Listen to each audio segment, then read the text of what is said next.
Muy buenos días. Nuestro estudio fue identificación de variantes patogénicas en 58 genes relacionados con epilepsia, en 14 familias antioqueñas con epilepsia genética generalizada y o sonambulismo. Un estudio descriptivo, retrospectivo, Medellín, Colombia, 2019. Siguiente.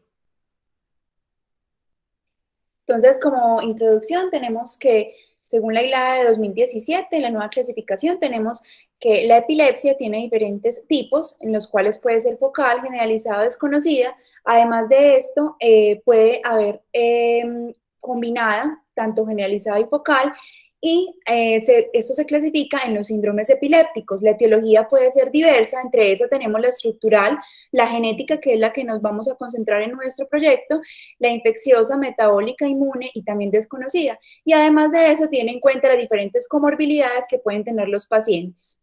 Siguiente. Además de esto, tenemos que la diferencia de la epilepsia genética generalizada, que es el motivo de nuestro estudio, tiene diferentes subtipos. Entre estos está la epilepsia de ausencia juvenil, la epilepsia de ausencia infantil, la epilepsia con convulsiones tónico-clónicas generalizadas aisladas, la epilepsia mioclónica juvenil y además de eso, la epilepsia genética con convulsiones febriles plus. Como tal, entonces, nuestro estudio se origina de este estudio previo, el cual fue publicado en The Journal of Child Neurology en 2019, Sleepwalking and Sleep Paralysis, Prevalence in Colombian Families with Genetic Analysis Epilepsy. Entonces, fue un estudio descriptivo retrospectivo en el que por medio de una entrevista estructurada con los criterios nuevos de la ILA de 2017, además con unas preguntas enfocadas sobre parasomnias, tanto sonambulismo como parálisis del sueño, se indagó en varios pacientes y además familiares sobre síntomas de parasomnias. ¿Qué se encontró?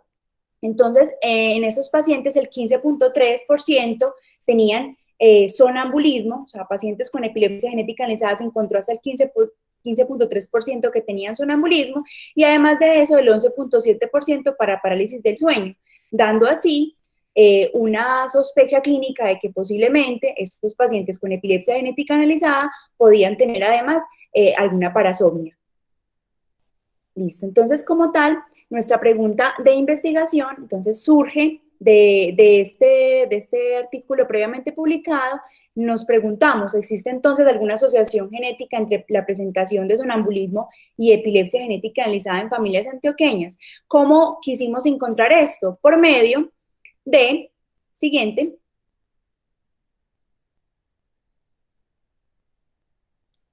entonces, por medio de, quisimos identificar variantes patogénicas en 58 genes relacionados con epilepsia, en 14 familias antioqueñas con epilepsia genética analizada y sonambulismo. ¿Qué deseábamos ver? Entonces, por medio de esta pregunta decidimos describir las variantes identificadas en un panel de genes candidatos para epilepsia en individuos con epilepsia genética analizada y sonambulismo de las familias seleccionadas. Además de eso, describir la clase de variante, si era splicing, si era codones prematuros de terminación, cambio de sentido, marco de lectura con la severidad clínica de los pacientes. Entonces, por medio de los métodos, no sé si se está proyectando la imagen adecuada. ¿Están viendo los métodos? No, yo estoy en la pregunta de investigación, yo no sé los demás. Entiendo que está pasando aquí algo con la presentación. Sí, Lice, yo también estoy viéndote solamente la pregunta. Alguien me dijo que era que había que compartir. Creo que cuando están en un Mac es como diferente cómo se comparte la pantalla o la presentación. Sí, vamos a tener que organizar eso. Por favor, Lizeth, eso. Entonces, como tal los métodos, entonces empezamos que es un estudio descriptivo retrospectivo de familias antioqueñas con diagnóstico de epilepsia genética analizada. Parte del estudio, como les había dicho anteriormente, publicado por Cornejo Sánchez Diana y colaboradores, también del grupo de epilepsia de la Universidad de Antioquia. Entonces, estos son el panel de genes candidatos, fueron 58 genes asociados con epilepsia, los cuales se estudiaron, y los criterios de inclusión de los pacientes era ser parte de las familias estudiadas en el trabajo que les había mencionado anteriormente, además de eso tener diagnóstico de epilepsia genética generalizada y o sonambulismo o diagnóstico de convulsiones focales, siempre y cuando el caso de índice presentara epilepsia genética generalizada. Fueron 14 familias entonces, con un patrón de herencia mendeliano. Se intentó además de eso seleccionar 2 individuos por familia que estuvieran alejados en las genealogías. En total fueron 27 pacientes, 24 pacientes con epilepsia genética generalizada, 4 de estos tenían convulsiones febriles plus y 3 pacientes tenían epilepsia focal no lesional.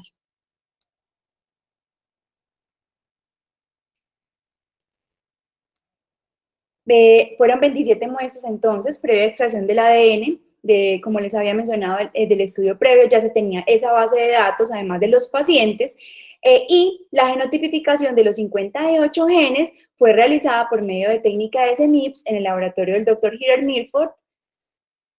Posterior a eso nos enviaron la base de datos, porque las variantes raras identificadas fueron ampliadas utilizando PCR y la región se secuenció por método de Sanger. Todos estos datos fueron enviados por medio de base de datos y nuestro papel más importante fue el de procesamiento por medio del software WANOVAR.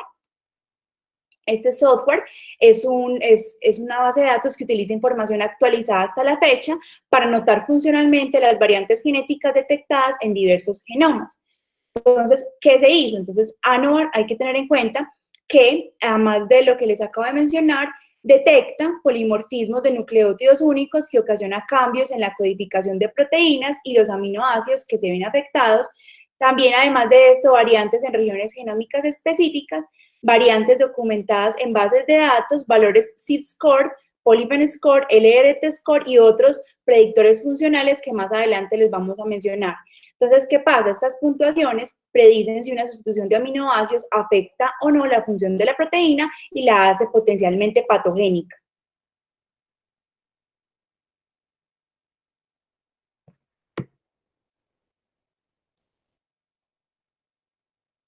Creo que todavía se sigue viendo la de métodos de 27 muestras, ¿cierto? Exacto. Sí, está ahí. Vamos a tener que ponerla normal y pasarla Lisette normal para poder observar las cositas. Sí, así. Y así, dejémosla así. Disculpen por dejarla así para que se pueda observar. Entonces, acá inicialmente, entonces, de la base de datos en Excel se pasa por medio de una adecuada técnica al WANOVAR, que es la siguiente diapositiva. En esa diapositiva vemos que se observa el WANOVAR en el sistema por medio de la web y ahí se introducen las variantes y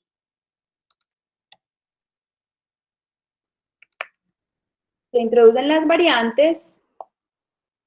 Es que ya está un poquito lento el sistema, disculpen. Se introducen las variantes y ahí nos arrojan unos resultados. Estos resultados aparecen en la página también de web de ANOVAR y se descarga en CBS File. Ese CBS File descarga el exoma en diferentes programas, por ejemplo, en Mac descarga como Numbers. En Numbers descarga toda una tabla donde se observa el cromosoma, donde está la variante, desde dónde hasta dónde llega la variante, qué cambio de nucleótidos se observan y además de eso nos muestra todos los predictores funcionales específicos que podemos entonces analizar.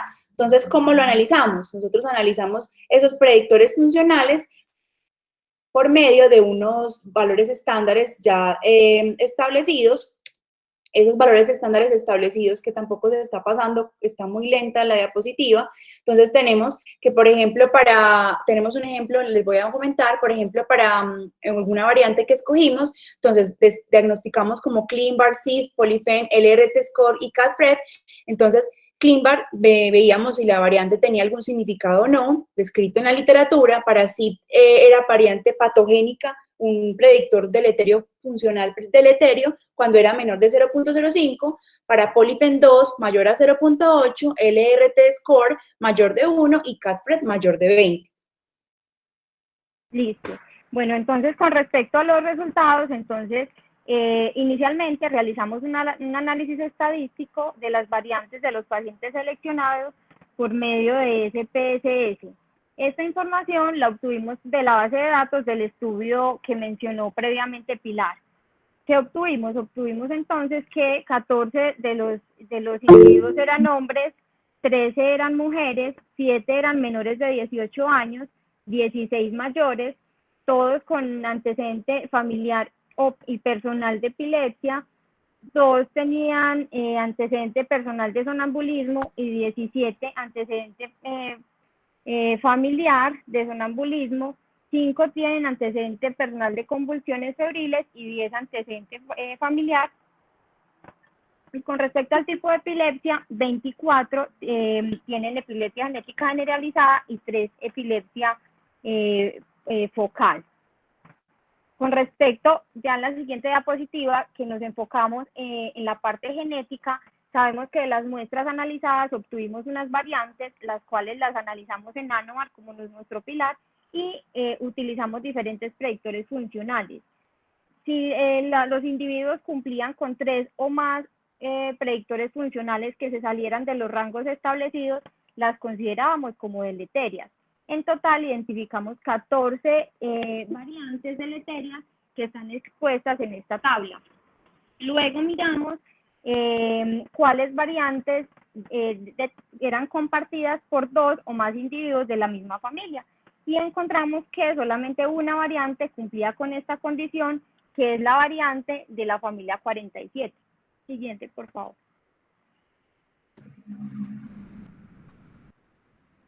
La siguiente, por favor. Hola, ¿me escuchan? Hola, sí, sí está pasando las diapositivas o tampoco. No pasó. Que no sé si, yo no sé qué pasó. Estamos en resultados. Entonces, sí, pero en la misma diapositiva. Estamos en una tabla, yo estoy viendo una tabla solamente, no sé. Variantes científicas de SNA. No estás viendo bueno, eso, hija. Ya estamos ahí, listo. Pues no veo esa, pero pues yo la veo entonces en la mía. Entonces la variante identificada se sitúa en el gen SS1A y se debe a una transversión de una guanina por una citosina que lleva a sustitución del aminoácido prolina por arginina en la posición 1177.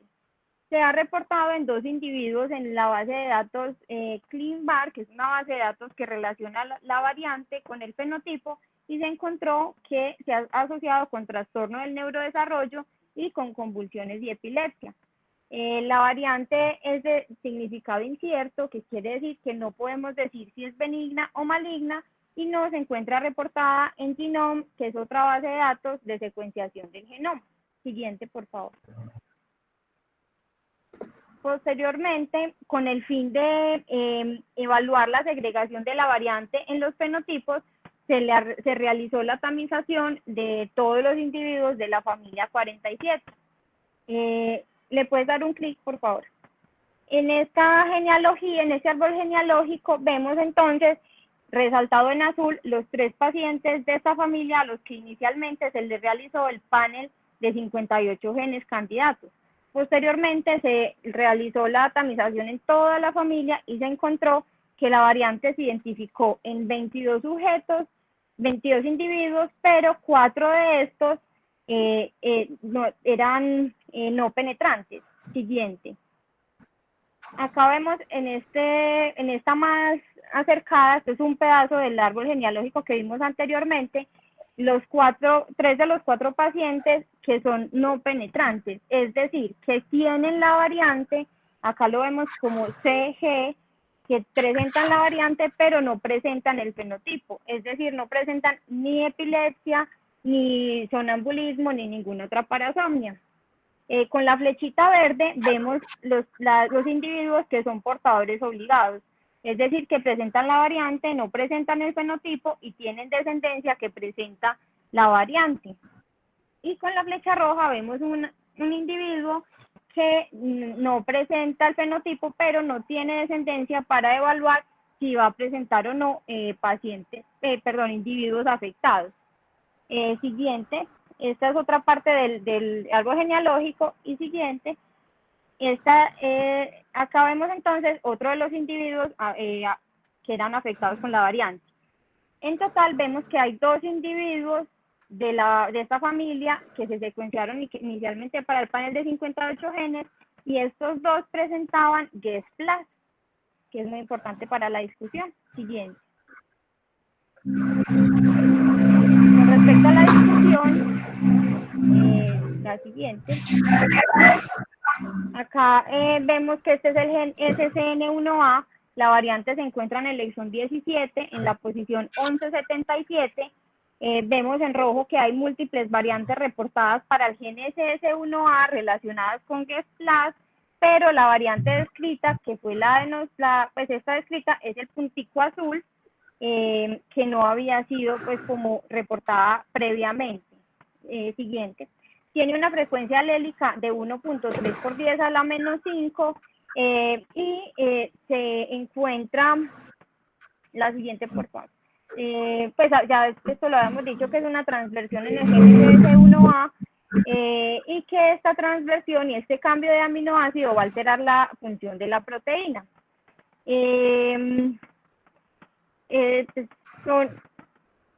Bueno, entonces, faltaba, afecta la subunidad alfa del dominio sodio-trans, que la función es el paso rápido de la corriente de sodio. La variante en esta posición va a cumplir un papel muy importante porque va a llevar a que se dé la fase de despolarización del potencial de acción. Esto va a llevar a que la inactivación de la corriente se enlentezca o la recuperación de la inactivación se acelere, y va a favorecer una mayor disponibilidad de corriente de sodio, que conduce a un estado de hiperexcitabilidad de algunas neuronas inhibitorias. Es decir, todo esto hace que predomine una inactivación de las corrientes de sodio, que finalmente va a dar como resultado una crisis convulsiva. Siguiente. Entonces, como conclusión, siguiente, de todos los pacientes de la familia FAM47, 5 individuos presentaban parálisis del sueño, que son los mencionados acá, y un individuo presentaba sonambulismo. Siguiente. Sin embargo, ninguno de estos presentaba, pues ninguno es portador de la variante, lo que nos lleva a concluir que la variante en esta familia solo segrega para epilepsia y no segrega para ninguna parasomnia, como el sonambulismo o la parálisis del sueño. Siguiente. Este hallazgo, sin embargo, es muy importante, muy relevante para el estudio genético de las epilepsias, porque presenta una nueva variante que es causa familiar genética de convulsiones febriles plus. Siguiente. Se encontraron, como pudimos ver, múltiples variantes que cumplían con tener 3 predictores que fueran deleterios, pero que al no ser compartidos por 2 o más individuos, no la consideramos como una variante de riesgo. Esto quiere decir que hay alta heterogeneidad genética entre las familias antioqueñas, ya que presentan múltiples variantes. Siguiente.